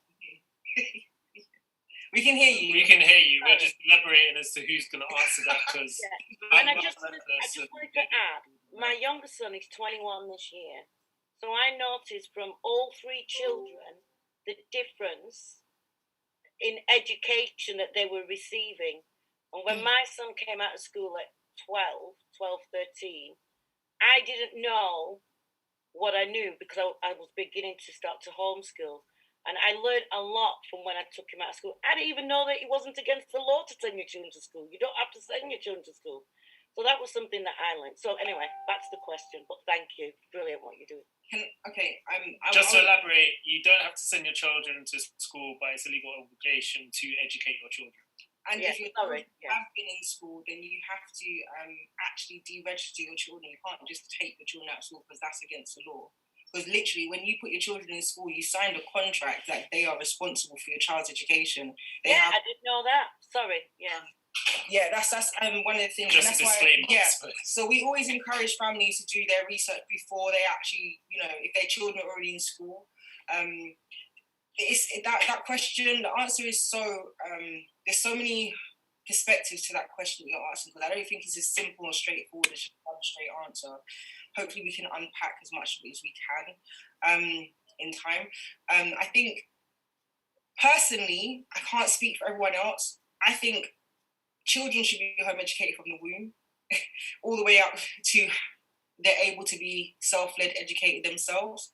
I think there's not any particularly, now, especially now with COVID, where GCSEs are being questioned, they're questioning whether they're going to scrap GCSEs or not.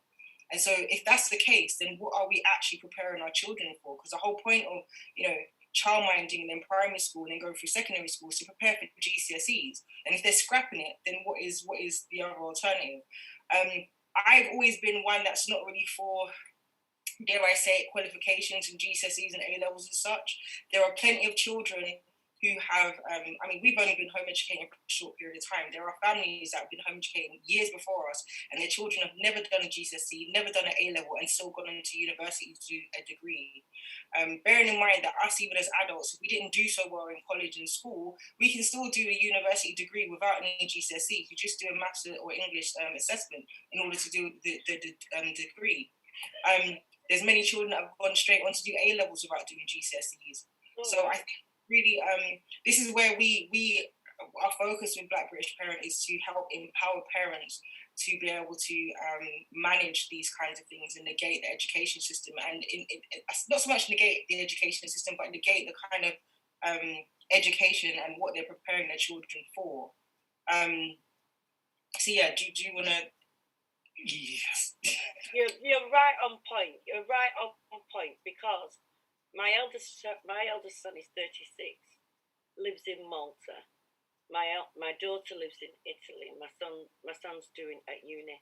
But what I'm saying is, it's only going through the school system, and when I took him out of the school system, and I listened to him, and he said, I'll never forget it, he said, I don't want to go to school.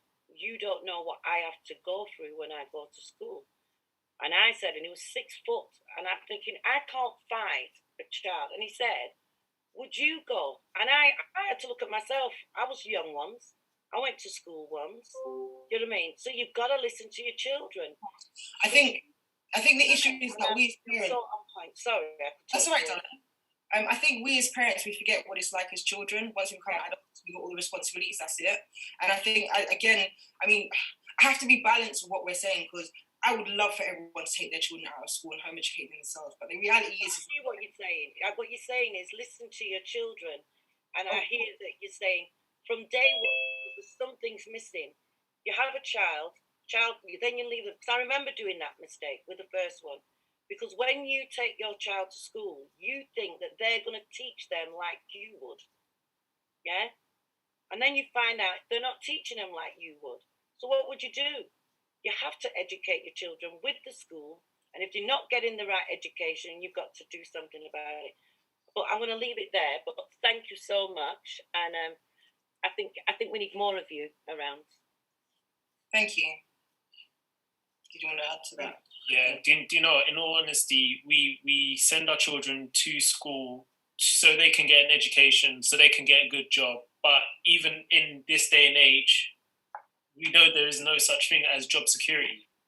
I know not everyone can be business owners or self-employed, but if at all possible, and our children show acumen or interest, that's the direction we should be pushing them into, as opposed to formal education.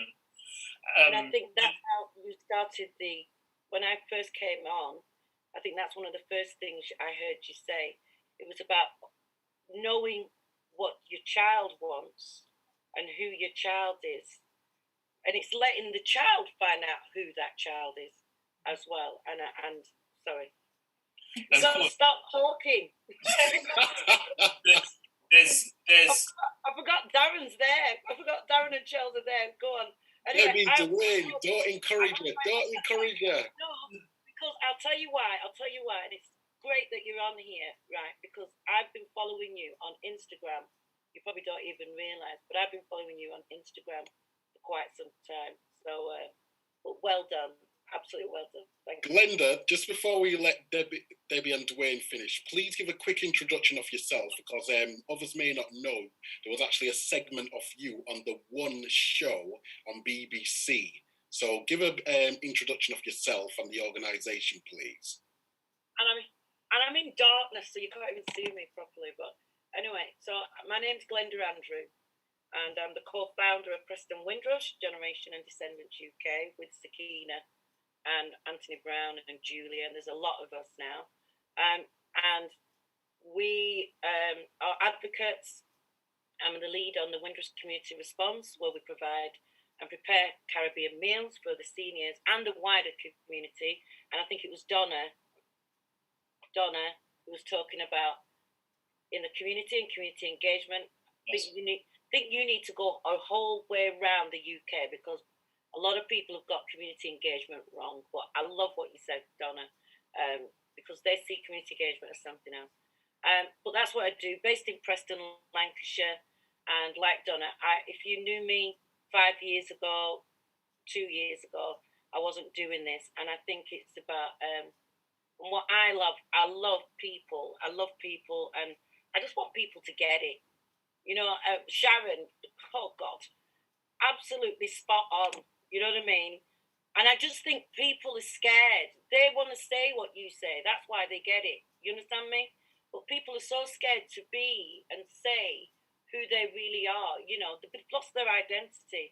I'm wandering off, Darren. I'm sorry. But it's very, very empowering tonight. Very inspirational. It's great that it's young people. I'm like nearly in my 60s now. And I'm proud to say that. But I think people are too scared. They need to step up, get it done, like you said. And I think you need to be out there more. And I think it helps people speak more. But that's who I am, Glenda Andrew. Yes, on the One Show, they did it to me. Joan, I don't think she's on here. Not tonight. Greatly appreciated. And it's using those things that they've put us there in the sense, in the spotlight, because I've never been in the press, but what I'm saying is it's using that for the better of our community, and that's what I intend to do. Brilliant. Thank you so much for that, Glenda.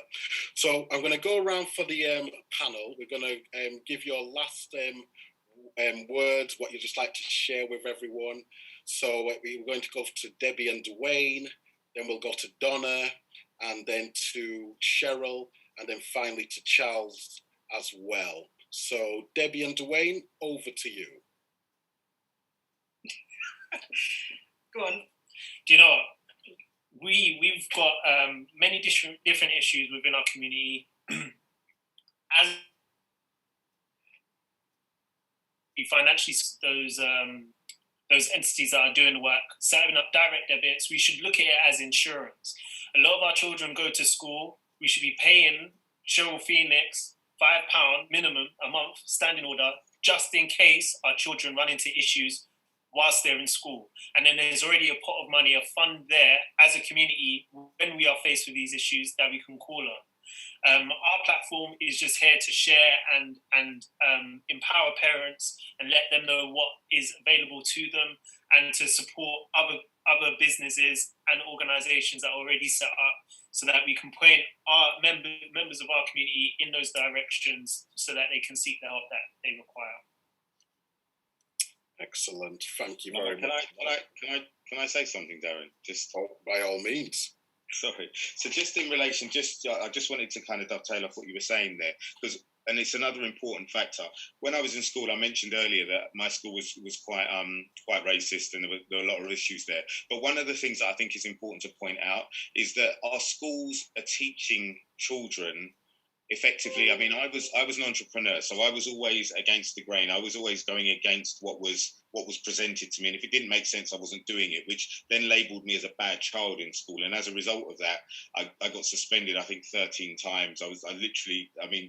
One of the classic stories that I tell people is the fact that I got suspended from being in school when I was suspended. So I didn't even know I'd been suspended. I'd gone to school not knowing I was suspended. They added another week to my suspension. But their objective and their understanding was that I was disruptive to the school. So they wanted me there as little as possible to not disrupt anyone else, but more importantly for me not to get my education. But what I think is really important to point out is that the schools teach children effectively. If you imagine you've got the sheep and you've got the shepherd, you've got the business owner and you've got the business employees. And our schools effectively set people up to be the employees. They don't set people up to be the employers.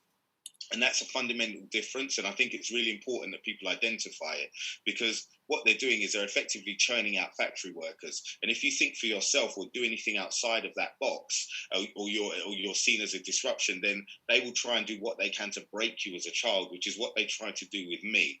And I think it's really important that people identify and train your children to believe that there's nothing they can't do, because what the school tries to do is to kind of curtail that. And I think that's probably why you guys decided to home educate, just looking at the limitations that the school system poses. But we've got to be very mindful of the fact that they're not setting our children up to be the leaders of tomorrow. They've got certain schools in certain areas where they're training the children to be the leaders of tomorrow, but within the communities, it's a very different story. So I think people need to be very conscious of that, and I think it's the job of the parents to then give them that additional belief and additional self-belief to make them achieve what they can and can't, or understand what they can achieve as people. And the history, I think, is a massive part as well, because I think if people know where they're coming from, it helps them to understand where they're going to. And a lot of our history has been taken from us. So these are things I think that all just need to be addressed. And I just wanted to point those out in addition to the schooling.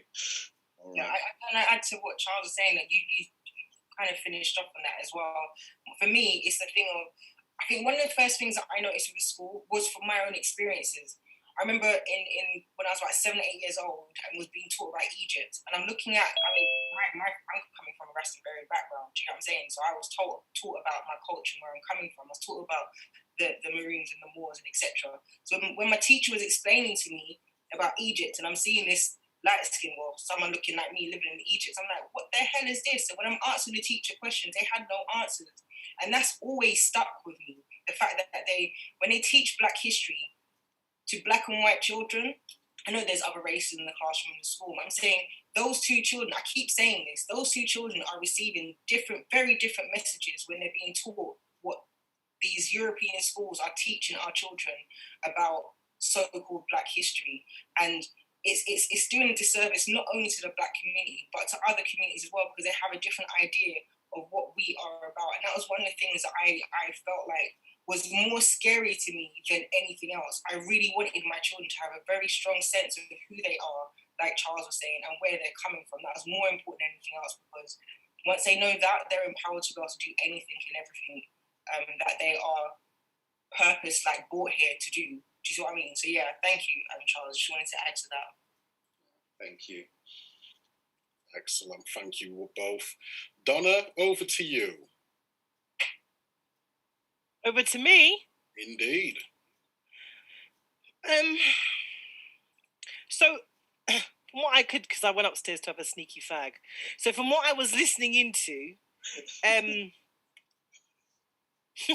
honest as always, definitely I agree with what Cheryl shared and what Debbie and Dwayne have shared. I think there's a few things. Charles mentioned earlier on about the socioeconomic condition, and we have to having to be aware of that. I think we also have to, if we're going to be inclusive, think about the terrible drain that drugs is on our community, and that whole kind of drug epidemic that we have, and you know what that leads to as well, added to this socioeconomic condition of some of our communities. I think that's something that I'd also like to bring to the table for discussion.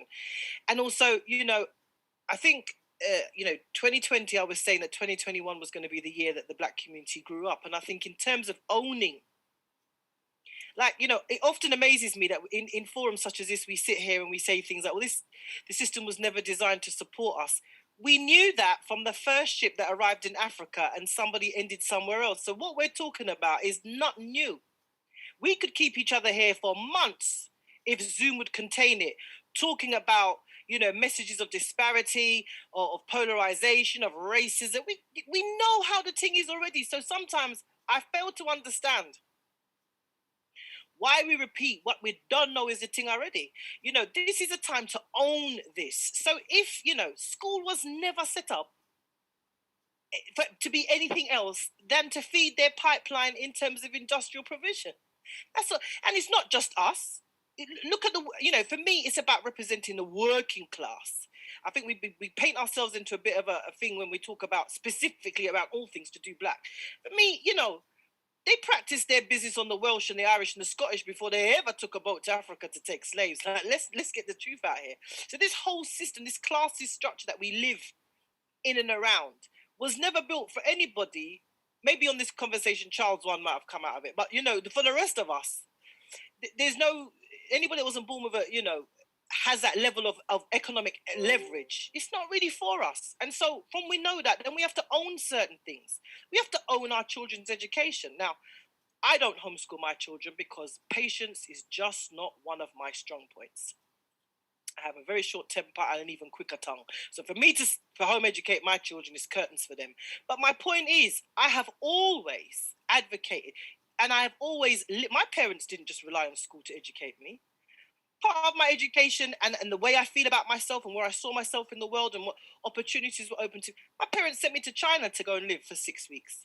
Go and see how they live over there. Boom. You know, education, we have to kind of get our minds around certain concepts. As parents, the responsibility to educate our children is ours, nobody else's. They don't go to school to learn about geography and science. They don't go to school to learn about life. They don't go to school to learn about their culture. They don't go to school to learn about their identity. And we who know from way back when, from Whoppi Kill Philip, that this system was never meant to contain us, why we continue to have these discussions always amazes me. Instead of using that same energy to have these discussions actually into channeling how we are going to circumvent these things and how we are going to support and fill in those gaps that are so evident in terms of their appreciation and understanding of our culture and where we live. Now, you know, Cheryl's lucky because she just picked up herself and Ghana like that. You know, but not everybody's going to have that.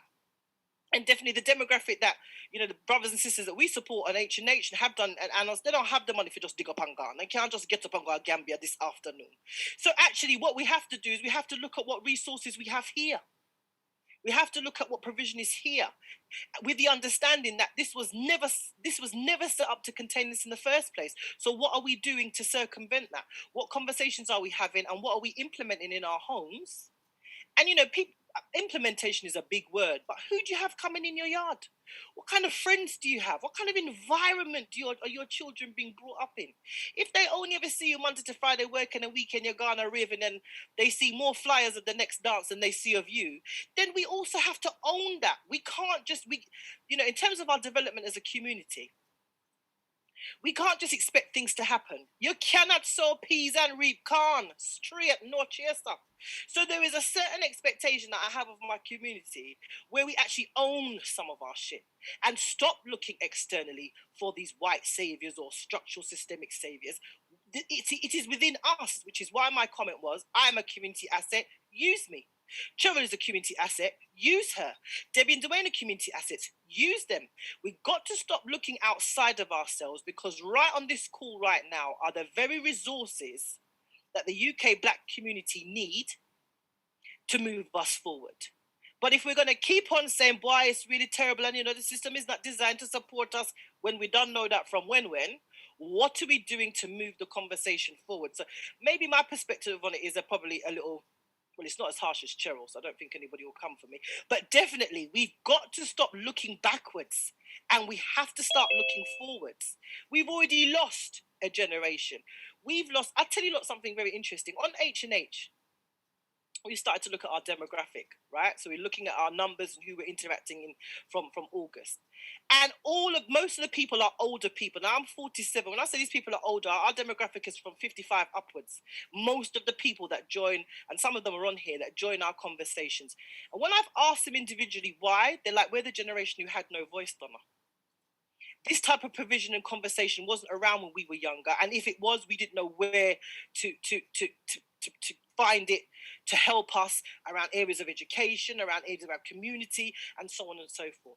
So really and truly, we've lost generations before who have not had this chance to use those who are community assets to move the conversation forward. So this is our chance to move it forward. And I hear what Charles is saying about, I'm not in the long thing, it's all about, getting there. But how are we going to get there?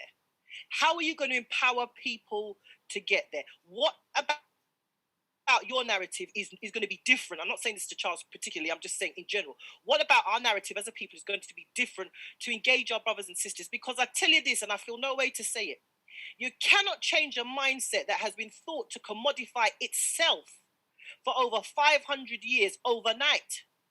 We think of ourselves as commodities because the world has treated us as exactly that. You're not going to overturn sexual objectification. You're not going to overturn the fact that we don't really own our feelings around sexual expression and identity. Those small things are vital to family life. So when we talk about the breakdown of the Black family, we're not really having those uncomfortable conversations about how we identify and see ourselves. And those are where the conversations need to start. Not looking outside, looking within. Because I think unless we bring back some of that, we really need to reset the resilience of the Black community. Yeah, we've got the resilience. People don't come here in thin cardigans with cardboard suitcases on SS Windrush if they didn't have an ounce of resilience. People never throw part nothing but buy a house, and they could barely read the letters that were being sent to them. We are the most resilient people, I feel. But it's got to be channeled. And those of us who have platforms and have influence, we have to encourage the community, right? Empower them to see themselves differently. I think that's where the conversation starts. We can do all of the other stuff when we get there, but right about now, we have to get our people to understand that they are worth it. That they are worth it. It is worth investing in a different narrative, because this is what it's going to do for us as a people. I think that, the kind of single one lens, they're done. We have to start looking at ourselves and changing the emotional intelligence within our community. So we're not commodities. We can empower one another. Well, how do you do that? How do I empower a parent that might come to me? Well, I could just say, well, you need to contact, here's Cheryl's number. go off and ring her and email her. But I could actually say to them, sis, let me sit with you, bruv, let me sit with you and construct an email where we start to challenge the school. That's practical application of how I'm teaching them emotional intellect about the thing that concerns them. These are the small steps. Doesn't take funding, doesn't take a flashy website. It takes time and commitment. And that's what I want to see more of. Because actually that's the foundation for what will then be the building blocks for things like TTIP, for people's interaction with Debbie and Dwayne, for people feeling empowered to approach Cheryl. That's where it needs to start. Our problems in the community around our emotional intellect, how we feel about ourselves, our self-esteem. You cannot, for 500 years, we've been told that we are nothing, will never be anything, and we will never achieve anything. Coming along and just saying, right, well, we're going to smash it and we're going to go forward, that's a big leap for some people. Some people they're more concerned with the price of 4 wings and chips than they are with seeing, the opportunity to be a school governor. I think we've got to talk about these things. If we're going to speak the realist, then let's speak the realist. We need to meet our own community at its point of need. And sometimes I think we can get lost in translation where it is really at. Now, people will say often to me, well, Donna, because you're stuck in the grassroots, that's why you kind of represent that. But I think increasingly, that is where it is at. Because there are more of them than there are of us. And people in the grassroots don't necessarily have access to networks and opportunities like this. So when I'm in spaces like this, please forgive me, brothers and sisters, I like to represent what it is I'm really seeing out here. Do you understand? Like the group of mothers who threw the vegetables back when we opened a food bank back in March. And they said, why do you keep on giving us fresh vegetables? And we said, well, because it's part of the food bank. And they said, well, what the hell do we know to do with that? I thought everybody could cook. But then we have to understand why some of our young people are accessing fast food, because maybe mommy can't cook. Maybe that's not been handed down. Maybe that's another way of around budgeting. There's so many small things that we can all do in our immediate communities, has already been said, but that actually are the building blocks at what going forward, TTIP and anybody else will be able to engage the community. We've got to meet them at their point of emotional intellect. And right about now, that's at an all-time low. But I don't believe it's beyond the remit and the gift of those of us present and further afield to actually put that back to where it is and get us back on the map. Wow, you left me speechless, Donna. Thank you very much. Amazing. Brilliant. Okay, thank you. Now I'm going to break a rule here because we are somewhat very over time now. Brother Alan, you've been so darn patient. I'm going to unmute you. Please, could you be very concise with your question, sir? Yeah, it's not so much a question, more thank you, Donna and Cheryl, with those points about the party. I just want everyone to understand that we are trying to do something different from all the other parties. We are actually trying to be transparent. We are trying to be engaging with all of the people. And we really need people to support, to become members. Everyone's talked about there's nothing happened before. We're trying to put something together and we are trying to make a serious difference, and we will do with the funding and with the help what we need to do. So please, everyone, if you really want to change, get involved, contact the TTIP. They're doing great things. Thanks, that's all. Excellent, thanks there, brother. So as I'm sure you're all aware, I'm putting in the chat room everyone's contacts, especially obviously TTIP. So please utilize them. I'm trying to make sure you've got as much resources as possible. Without fail, please let's go on to Cheryl, if you'd like to wrap us up for the night. Yeah, I'm going to just be very concise, to be fair. My specialist area and what I do solely now is the Black Child Agenda. I was doing 1,000,001 other things at one point, and I've refined my craft. So when it comes to education law, special education law, I'm not a lawyer. I've never been to a barrister's chambers I have never tried to pass the bar. I don't need to be a lawyer to do what I do. I have lawyers contact me for support. So that's my area. If your child's been excluded, if you're not sure about special educational needs, if you're not sure about your legal rights where your children are concerned, I am that one. And I'm going to be quite big-headed. I am the shutdown queen of the UK when it comes to Black children in the education system and the schools messing with our kids, because I'm sick of it. They tried it with my sons, and I had to be that example for my children. So that's what I do. Outside of that, I'm in Ghana now, as you guys know. Look at me in my vest top. Yes, I'm not apologizing. And that is to give an alternative. Like it's been said, not everyone can pick up their cell and go to Africa or the Caribbean. However, the same way we find money for chicken and chips, the same way we find money for PlayStation, the same way we find money for what we choose to spend our money on, because it is a choice, is the same way how the children here have nothing, but they are managing to get an education. So what I'm here to do is provide an additional education where we're not up against the system, we're not up against racism, because every time we open something in the UK, they shut us down. Today, tomorrow, next week, next year, they're coming for us. So that is partially an international school of excellence, so that we have a safe space for our children. Our children can come in summertime, so they don't need to worry about being stabbed on the street because their mum sent them for bread and they ain't come home today. So I'm trying to create something different from what we're used to, and from what I'm now. Like, I've been so calm since I've been out here. I don't know if anyone's seen my social media. My videos are so like, well, you know, things are so great, and we're going to be doing this. Whereas previously I was like, we need to do this. And it's like, well, damn, girl, it's quite different. And this is what our children need to be exposed to. We've been in the UK for so long. You guys are in -5-degree temperatures with snow. And it's like, no, our children need to be coming here for 6 weeks and loving themselves, understanding who they are as African children, going down to the beach where no one is looking at you. Even though I was called a mulatto the other day, I'm not holding offense. But, you know, this is what our children need. And what I'm doing in the UK, I'm still doing here. I'm still doing the Black Child Agenda here. But what I'm trying to do is give an alternative for those that can find £250 to send your children here. And I'm building a boarding house.